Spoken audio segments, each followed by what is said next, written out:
उपमुख्यमंत्री अजित पवार आज यवतमाळ दौऱ्यावर आहेत।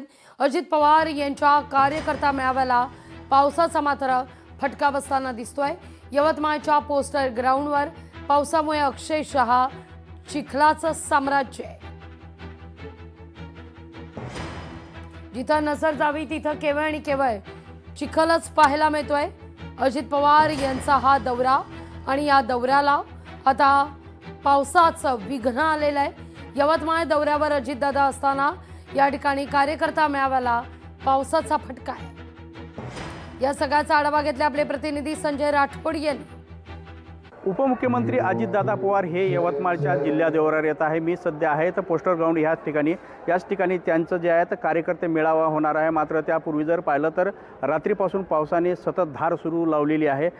या ठिकाणी पाहिलं तर स्टेजच्या ठिकाणी मोठ्या प्रमाणात जे आहे तर पावसाचं जे आहे तर पाणी साचलेलं आहे। या ठिकाणी नागरिकांना बसण्याची व्यवस्था या ठिकाणी जरी केली असेल, मात्र आता या ठिकाणी पावसाने हजेरी लावल्याने मोठं स्टेजच्या ठिकाणी जे आहे तर पाणी साचलेलं आहे। दुसरीकडे जर पाहिलं तर या ठिकाणी मोठ्या प्रमाणात कार्यकर्त्यांसाठी बसण्याची व्यवस्था सुद्धा केली आहे।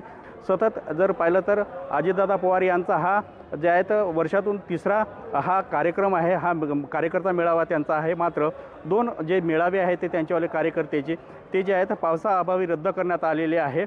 यापूर्वी रद्द करण्यात आले होते आणि त्यानंतर जर पाहिलं तर हा तिसरा कार्यक्रम, यावर सुद्धा मोठ्या प्रमाणात जे आहे तर पावसाचं सावट असल्याने हा सुद्धा कार्यक्रम रद्द होतील का असा सवाल सुद्धा यावेळी उपस्थित केला जात आहे। संजय राठोड, लोकशाही मराठी, यवतमाळ।